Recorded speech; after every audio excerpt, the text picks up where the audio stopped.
नाज़रीन, जब time bomb का टाइमर आखिरी सेकंड्स पर चल रहा हो तो हर धड़कन मौत का पैगाम होती है। अमेरिका और ईरान की जंग दुनिया के लिए एक ऐसा ही टाइम बम बन चुकी थी। मशरिक़ वुस्ता बारूद के ढेर में बदल रहा था।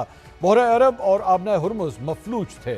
आलमी मार्केट में तेल की कीमतें आसमान को छू रही थीं और दुनिया भर की स्टॉक मार्केटें बुरी तरह मुतासिर हो रही थीं, जैसे हर कोई तीसरी आलमी जंग के खौफनाक धमाके का इंतजार कर रहा था। मगर आज मंजर बदल चुका है। आज खबर जंग की नहीं, अमन की है। आज खबर तसादुम की नहीं, मुज़ाकरात की है। और आज खबर यह है कि अमेरिका और ईरान के दरमियान एक तारीखी अमन मुआहिदा तय पा गया है। नाज़रीन, बड़ी ताकतें जंगें तो लड़ सकती हैं, लेकिन अमन हमेशा वही कौमें लाती हैं जिन पर एतमाद किया जाता है। यही वजह है कि जब यह खबर सामने आई कि पाकिस्तान ने दोनों फरीकों के दरमियान राब्तों और मफाहमत के अमल में अहम किरदार अदा किया और अब अमन मुआहिदे की तकरीब की मेज़बानी भी पाकिस्तान करेगा, तो यह सिर्फ एक सफारती पेशरफ नहीं थी, बल्कि पाकिस्तान के आलमी कद का एतराफ़ था। क्योंकि तारीख का एक असूल है, मेज़बान वही बनता है जिस पर एतमाद हो, सालिस वही बनता है जिसकी बात सुनी जाती हो, और मरकज़ निगाह वही बनता है जिसके पास मसले का हल हो। क्योंकि जब दुनिया तीसरी आलमी जंग के दहाने पर खड़ी थी, पाकिस्तान ने अमन का रास्ता दिखाया। जब बंदूकें बोल रही थीं, तब पाकिस्तान ने मुज़ाकरात की ज़बान बोली, और जब आलमी ताकतें हल तलाश कर रही थीं, पाकिस्तान खुद हल बनकर सामने आया। 7 अप्रैल 2026 को होने वाली जिस जंग बंदी को दुनिया महज एक आर्जी ब्रेक समझ रही थी, वहीं उस वक्त पर्दे के पीछे पाकिस्तान उसकी कड़ियां एक बड़े और खुफिया अमन मिशन से मिला रहा था। तेहरान से वाशिंगटन तक फैली इस सस्पेंस स्टोरी का ड्रॉप सीन ऐसा हुआ कि दोनों जानी दुश्मन एक मेज पर आ गए। दुनिया को इस हौलनाक तबाही से बचाने पर आज पूरी दुनिया एक बार फिर कह रही है, शुक्रिया मेरे पाकिस्तान। आज वजीर आजम शहबाज शरीफ ने जब एक्स पर ट्वीट करके यह धमाकेदार ऐलान किया कि तफसीली मुज़ाकरात के बाद अमेरिका और ईरान में तारीखी अमन मुआहिदा तय पा गया है, तो आलमी सियासत में ज़लज़ला आ गया। सिर्फ यही नहीं, इसके बाद कौमी असेंबली में खड़े होकर वजीर आजम ने ऐलान किया कि जिनीवा में होने वाली इस अमन मुआहिदे की तकरीब की मेज़बानी भी पाकिस्तान करेगा। तारीखी मुआहिदे की बाज़ाब्ता तकरीब इंशाअल्लाह जुमातुल मुबारक 19 जून को जनीवा में होगी, और इस तकरीब की मेज़बानी अल्लाह के फजल करम से पाकिस्तान की होगी।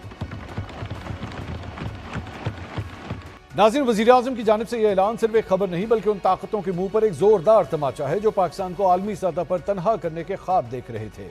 इस वक्त इस मुआहिदे को लेकर जहां तेहरान से वाशिंगटन तक और बीजिंग से ब्रसल्स तक पूरी दुनिया इस वक्त पाकिस्तान की कामयाब सफारतकारी को सलाम कर रही है, वहीं इस जश्न के माहौल में कुछ चेहरे ऐसे भी हैं जिनकी नींदें उड़ चुकी हैं। भारतीय वज़ीर आज़म नरेंद्र मोदी ने इस मुआहिदे पर ट्वीट तो किया, लेकिन उनकी हालत रस्सी जल गई पर बल नहीं गया वाली है, क्योंकि भारतीय वज़ीर आज़म ने अपने पूरे ट्वीट में पाकिस्तान का नाम लेने से गुरेज किया। यानी जब पूरी दुनिया पाकिस्तान की अमन पसंदी के गुण गा रही है, तो भारत और इजराइल हसद की आग में जल रहे हैं। अमन की इस फतह पर भारत और इजराइल का मुनाफिकाना चेहरा बेनकाब करने पर क्यों ना एक बार फिर कहा जाए कि शुक्रिया मेरे पाकिस्तान। गुज़िश्ता साल भारत को सरेआम आसमान से जमीन पर पटकने का मौका हो, या रवा साल ईरान और अमेरिका के दरमियान सालसी का ये तारीखी किरदार, पाकिस्तान ने साबित कर दिया है कि वो खित्ते का असल पावर हाउस है। जंग और अमन के मैदान में तारीखी और नाकाबिल यकीन कामयाबी हासिल करने पर फिर क्यों ना एक बार कहा जाए कि शुक्रिया मेरे पाकिस्तान। यही नहीं, आज पाकिस्तान के वजीर आजम शहबाज शरीफ के सिर्फ एक ट्वीट ने आलमी मईशत को भी ICU से बाहर निकाल दिया। ट्वीट आते ही आलमी मंडी में तेल की कीमतें गिर गईं और जमूद का शिकार स्टॉक मार्केट ने भी अंगड़ाई ली। यहां तक कि अमेरिकी सदर डोनाल्ड ट्रंप ने भी अपने सोशल मीडिया पर लिखा कि दुनिया भर के जहाज अपने इंजन स्टार्ट कर दें, लेट द ऑयल फ्लो। दुनिया को इस बदतरीन मौशी बहरान से निकलने पर क्यों ना एक बार फिर कहा जाए कि शुक्रिया मेरे पाकिस्तान। नाज़रीन, तारीख गवाह है, कौमों का मुकाम उनके नारों से नहीं, उनके किरदार से बनता है। जब दुनिया को जंग और अमन में से किसी एक का इंतखाब करना था, पाकिस्तान ने अमन का परचम बुलंद किया। जब दुनिया को एक जिम्मेदार आवाज़ दरकार थी, तो पाकिस्तान वो आवाज़ बना। जब दुनिया को मशरिक़ वुस्ता में क़याम अमन के लिए एक पुल की ज़रूरत थी, तो पाकिस्तान ने वो पुल तामीर किया। पाकिस्तान की इस जिम्मेदाराना कामयाब सफारतकारी पर क्यों ना एक बार फिर कहा जाए कि शुक्रिया मेरे पाकिस्तान। लेकिन नाज़रीन, अमन की इस तारीखी और सफारती फतह के बाद अब कुछ चुपते हुए सवालात उठाना ज़रूरी है। क्या पाकिस्तान के इस बेमिसाल किरदार के बाद भी आलमी बरादरी हमें पस पुष्ट डालने या डू मोर जैसे मुतालबे करने की जरूरत कर सकती है? और क्या पाकिस्तान को आलमी सतह पर तनहा करने का ख्वाब देखने वाला भारत अब दुनिया को अपना ये मुनाफिकाना चेहरा दिखाने के काबिल रहा है? और सबसे बढ़कर यह कि क्या अब दुनिया पर यह हकीकत आश्कार नहीं हो गई कि मशरिक़ वुस्ता की जंग हो या आलमी मईशत का इस्तेहकाम, پاکستان کو بائی پاس کر کے اب عالمی سیاست کا کوئی بھی کارڈ کھیلا ہی نہیں جا سکتا۔ اسی موضوع پر مزید بات کریں گے۔ سینئر جرنلسٹ اور تجزیہ کار انس ملک اس وقت ہمارے ساتھ موجود ہے۔ انس، بہت شکریہ، آپ نے ہمارے لیے وقت نکالا۔ Pakistan has finally done it, Pakistan نے وہ بریک تھرو حاصل کیا، ایک بہت بڑی جنگ کو رکوانے میں اپنا کردار ادا کیا، لیکن سب سے بڑا سوال یہ پیدا ہوتا ہے کہ اس سارے معاملے میں there were 3 parties، امریکہ، ایران اور پاکستان۔ سب سے پہلے میں ذرا امریکہ کی طرف جانا چاہوں گا۔ ڈونلڈ ٹرمپ کو اس بات کی بڑی خواہش تھی کہ میں اس میں سے اپنا ایگزٹ پوائنٹ اس طرح نکالوں کہ میں جو اپنی لوکل آڈینس ہے میں اس کو سیٹسفائی کر سکوں۔ ڈو یو تھنک کہ اس معاہدے کے بعد اس کے پاس وہ ایسا مواد ہے کہ وہ اپنی لوکل آڈینس کو جو ہے وہ سیٹسفائی کر سکے؟ بہت بہت شکریہ منصور صاحب for having me on the show. Short answer to the question is بالکل ان کے پاس ایسا مواد ہے کہ اس کے ذریعے وہ اپنی آڈینس کو، اپنی ڈومیسٹک آڈینس کو سیٹسفائی کر سکیں گے، خاص طور پہ آن دا میٹر آف جو نیوکلیئر نیگوسیشنز ہیں اس کو لے کے، ابنائے ہارموز کی ٹول کلیکشن کو لے کے، نان انٹرفیئرنس اور پراکسی کا جو بات ہو رہی ہے یا ہوگی اس 14 نکاتی میمورینڈم آف انڈرسٹینڈنگ میں، جب یہ جمعے کو سائن ہوگا اور اس کے بعد اس کو پبلک کیا جائے گا، تو جو پراکسیز والا مسئلہ ہے وہ کافی بڑا مسئلہ ہے، اور عام فہم میں اس کے بارے میں کہا جاتا ہے کہ جو اسرائیلی لابی واشنگٹن ڈی سی کے اندر ہے وہ بہت انفلوئنشل ہے۔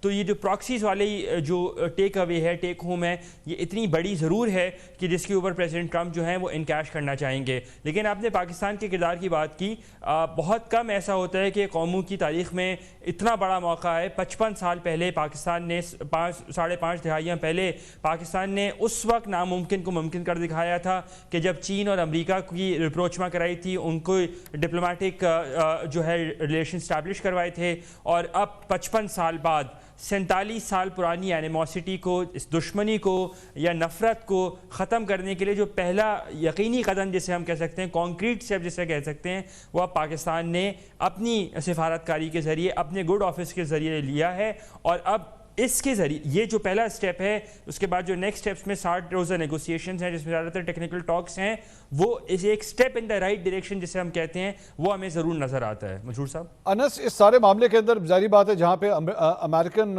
ہوم آڈینس کی بات ہو رہی ہے، وہیں پہ ایران کے حوالے سے بھی، کیونکہ وہاں پہ بھی ظاہری بات ہے ایک قسم کا ایک رجیم چینج ہوا ہے۔ آیت اللہ خامنائی کی شہادت کے بعد جو ہے وہ ایک دوسری رجیم نے، ایون دو ظاہری بات ہے ان کے صاحبزادے انوالوڈ ہیں، لیکن ایک تبدیلی وہاں پہ آئی ہے، اور وہاں پہ بھی چند ایسے گروہ ہیں، چند ایسے لوگ موجود ہیں جو بڑی ایکسٹریمسٹ مائنڈ سیٹ رکھتے تھے، اور وہ ایران کی لیڈرشپ کے اوپر یہ پریشر ڈال رہے تھے کہ آپ بہت زیادہ جو ہے وہ ریلیکس یا کیجول قسم کا جو ہے وہ سپیس دے رہے ہیں امریکہ کو۔ آپ کے خیال میں کہ وہاں پہ جو ہوم گرون ایران کے اپنے اندر جو اپریہنشنز تھیں یا جو لوگ تنقید کر رہے تھے، کیا وہ بھی ایڈریس ہو پائیں گے؟ کیا ان کو کنٹرول کیا جا سکے گا؟ جی بالکل، میرے خیال سے اس معاہدے میں دونوں سائیڈوں نے، دونوں پارٹیز نے جو میڈیٹر ثالث کے توسط سے دونوں سائیڈوں نے لچک ضرور دکھائی ہے۔ میں آپ کے پروگرام میں موجود تھا جب ایک گیسٹ نے مارچ کے مہینے کے اندر کہا تھا کہ ایران یہ لچک بالکل نہیں دکھائے گا، اور انہوں نے باتیں کی کہ ایسی تو کوئی بات نہیں ہوئی، کوئی جو ہے جو پوائنٹس رکھے گئے ایسے تو کوئی پوائنٹس پبلک نہیں ہوئے۔ آج جب ہم بات کر رہے ہیں 2 مہینے 2.5 مہینے بعد، تو انہی پوائنٹس کے اوپر کر رہے ہیں جو کہ مارچ کے اندر سب سے پہلے سامنے آئے تھے۔ ایران نے بھی لچک دکھائی ہے، ایران کے پاس بھی جو اپنی ہوم آڈینس کے لیے، خاص طور پہ جو ریکنسٹرکشن کو لے کے ان کے پاس جو بینیفٹس آئیں گے انفراسٹرکچر ڈیولپمنٹ کے حوالے سے، پیٹرو کیمیکل کے حوالے سے، آئل سینکشنز ریلیف، بہت بڑا ایران کے لیے ریلیف جو ہے وہ نظر آ رہا ہے۔ پھر جو پیسوں کی جو ٹرانسفر ہے، transfer of money, transfer of funds, اس کے حوالے سے وہ بہت امپورٹنٹ اس لیے ہوگا کیونکہ اس کے حوالے سے 3 پروپوزل سامنے تھے۔ پہلا پروپوزل تھا کہ ایک ہفتے کی بنیاد کے اوپر کچھ پیسے جو ہیں وہ ٹرانسفر کیے جائیں۔ دوسرا پروپوزل یہ تھا کہ فورٹ نائٹلی گویا ہر 15 روز کی بنیاد کے اوپر کچھ پیسے ٹرانسفر کیے جائیں۔ تیسرا پروپوزل تھا کہ جی ہر 10 روز کی بنیاد کے اوپر۔ اب اس کے باوجود اگر امریکی سائیڈ نے اگری کیا ہے کہ جی پہلے پیسے ریلیز کر دیے جائیں، چاہے ڈائریکٹلی ریلیز کیے جائیں یا وایا قطر ریلیز کیے جائیں، تو دونوں سائیڈوں نے اپنی لچک دکھائی ہے، اور دونوں سائیڈوں کے پاس اپنی آڈینس کے لیے جو جیت کا جو ایک عنصر ہے وہ کلیم کرنے کے لیے، یا فیس سیور جو ہے وہ کلیم کرنے کے لیے کافی کچھ مواد موجود ہے اس پورے امن معاہدے میں۔